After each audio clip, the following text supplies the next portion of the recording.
Okey, Assalamualaikum dan jumpa lagi. Ini kita nak masak kari ikan baung. Ikan baung yang kita mancing dalam video lepas.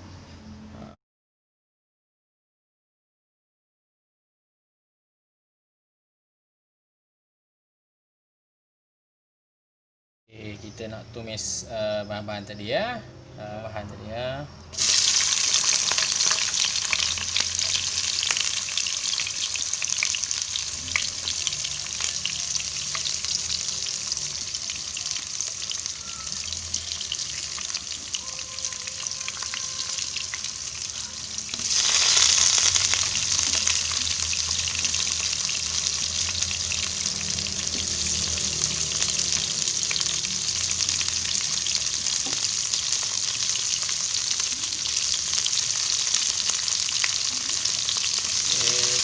Bagi dia keperang-perangan sikit, bawang-bawang itu nampak keperang-perangan ya.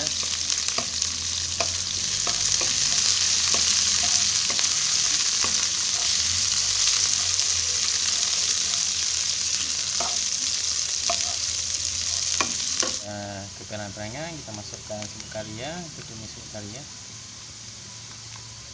Serbuk kari ini saya pakai yang 25 gram.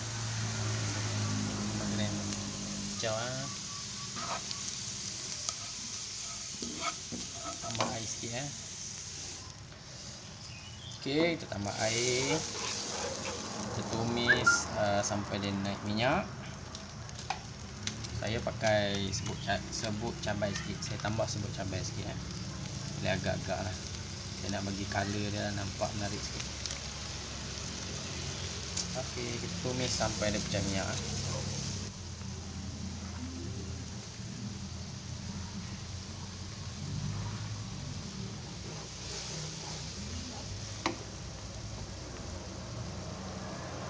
Okey, rempah kita dah masak dah. Kita masukkan santan dulu. Terpulang lah, kalau nak masukkan dulu pun boleh. Macam saya masukkan santan dulu. Okey, kita masukkan santan ya.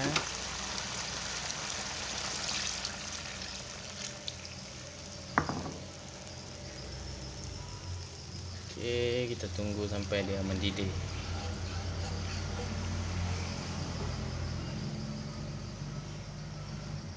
Okey, santan kita dah mendidih, kita masukkan ikan pula kita nak masukkan ikan ya.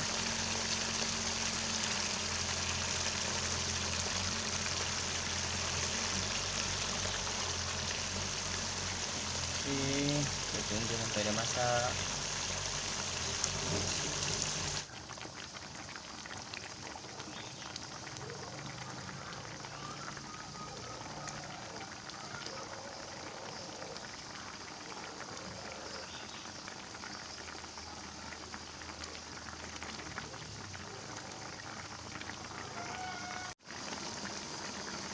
Okey, ikan kita dah masak dah.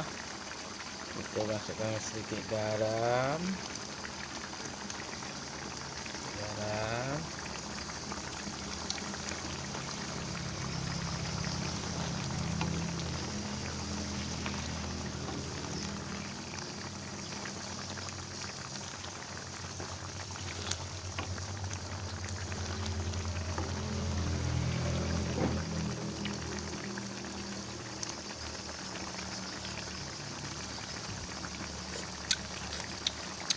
Okey, cukup masin dah.